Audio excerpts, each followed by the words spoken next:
This past fall, when I was on tour with my band, I visited every gaming and hobby shop I could find, and when they let me, I filmed it. There are so many amazing, independently owned shops all across the country, and I want the rest of the world to see them. They each have their own personality and serve their local community in their own unique way. Unfortunately, due to current events, none of them are open right now for you to walk into. But at the end of this episode, we'll show you how you can support each one. Hopefully one day soon you can enjoy them in person, but at least for now, you can enjoy them virtually. Welcome to On Tour with Dragons. In this episode, we'll be visiting Fair Game in Downers Grove, Illinois, a suburb of Chicago. What immediately stuck out to me about this store was the D&D youth program. Over 80 kids would play there after school and on the weekends. Luckily, the youth program is still thriving online, and now Fair Game is delivering locally and shipping nationwide. At the end of this episode, we'll show you how you can support Fair Game or a store that's local to you. My name is Jason Charles Miller. I've performed in front of audiences all over the world and collaborated with some of music's biggest stars. I've also been the voice of hundreds of characters in video games and cartoons, but before I did any of that, I played Dungeons & Dragons. While I travel across the country playing music, I'm stopping by some of the most epic gaming shops I can find and asking people what D&D means to them. This is On Tour with Dragons.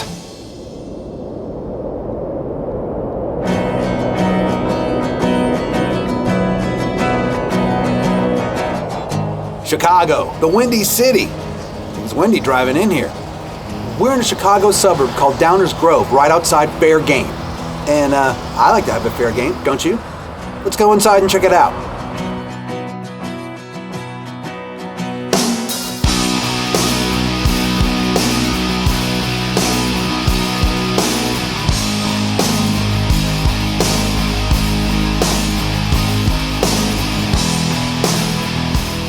Okay, hey, I'm here with Eric Brezina, Latia Bryant. I'm here with Rick Heinz, and you're the DM for the kids here. Yes. Tell me a little bit about the kids program here. I'm really fascinated with that. We spend a lot of time focusing on youth sort of in the community. It's kind of the reason Fair Game exists from our standpoint. We love having the space available for the kids, but we also love doing a lot of kids-oriented programming. So the idea is that we find that we have like a big store environment. We have like 57 kids signed up in this program. Yeah. And you want them to have a sense of community that they build. So they get plopped by this brass dragon, who's like a cunning thief, and thrown into this middle survival area.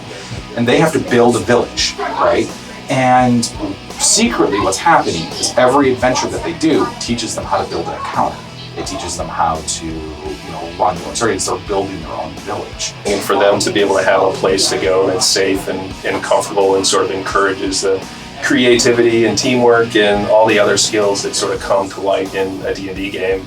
They have a part in actually creating the world that they're playing, right? Yeah, so when we started with the program, our idea was why don't we sort of create this world with the kids, and why don't we have the kids help us build this world? Right. We've written original content, created an original world, and it's been a lot of fun to see the creativity that comes out of a lot of these kids. It's oftentimes once you get them going, it's really hard to sort of get them to stop. And then after about 6 months of running this, we start changing it up and I start having the kids storytell their own houses. Everybody ends up loving the monsters, and so they just recruit the monsters. Right. Everyone loves gnolls. Right. Yeah. And so they have all these people that come in and they have companion sheets and whatnot. They start building up their own little binders and folders. And they've done massive fan art, and they've done all of these drawings and pictures, and they've gotten super invested.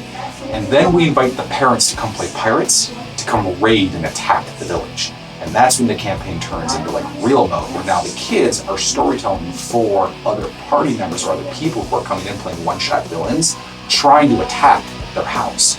And so we'll find that they go home and they run these for their brothers and their sisters, and they'll run their things, and they'll come in prepared with 6-7 books, set to go, all ready to go, and they will storytell fairly. You find they're kind of a good show. They invent scenes, they start doing voice acting, and so that's kind of the basics. That's awesome. My favorite character to play is a Wood Elf Ranger. Gnome Druid. Human Fighter or a Gnome Wizard. Half-Elf Druid or Loxon Milk. Dwarf Barbarian. Human Fighter or Dragonborn wizard. Giants with these giants looking. Yes. Oh, giants. Giants. Yeah, faint. My communication's not too good. This guy probably. You're doing pretty good for Faint presentation really hard inside the movie. So Soviet Union. Hello. What was your inspiration for opening the store or taking over the store? Yeah, so we took over the store about 3 years ago. The previous ownership was going to close down the store. Fair Game has been this community institution.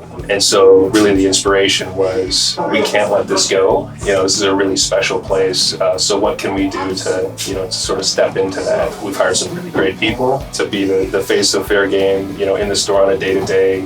The community has been really great, very welcoming, and very open to some changes and ideas that we have. What's something that you learned about yourself playing D&D? I'm a lot smarter than I think I am. No, I've learned that it's a different form of creativity than what I'm used to. I actually have to use my brain. Playing D&D has kind of like brought me out of my shell a lot, especially once I started running. Once I started DMing. DMing is a whole nother level. It is. It's a whole other level of playing D&D. Like I said, it's just giving me a different creative edge. Do you think that it makes you look at things differently? Yes. Applying D&D style problem solving skills outside of D&D is probably one of the best things. And not just hitting things very hard with sticks. That can be fun though. Yeah, it can definitely be fun. But it's not the only part of D&D. No, it's not the only part of D&D. Putting those issues into a character, into a story, and then having them play out on the table brings it to I'm going to internalize that solution a little bit and apply it to my own life. What you saw in there is one of the great things about this community and about this game, and I'm so glad that I got to share it with you. Thanks for tuning in.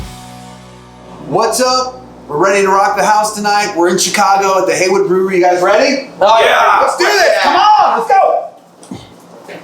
Hello, Chicago! All right. Oh, it's gotta be over here. Out of it real quick. Okay, hello, Chicago, let's do this!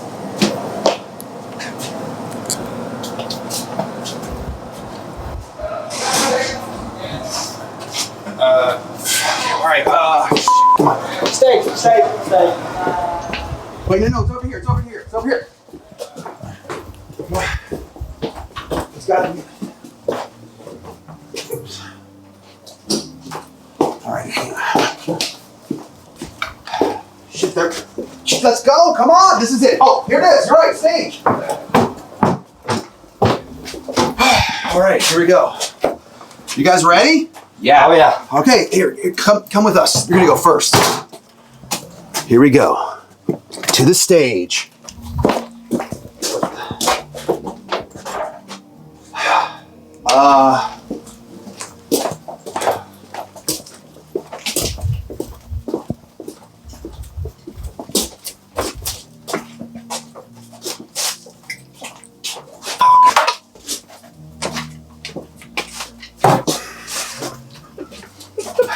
I can hear it.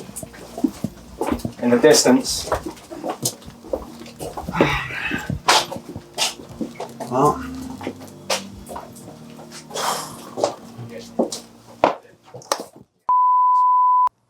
To support Fair Game, check out the links on screen and below. Many game stores across the country are offering curbside pickup or online orders. If you don't live near Chicago and want to find a gaming shop local to you, check out the Wizards Play Network store locator below and ask how you can offer your support.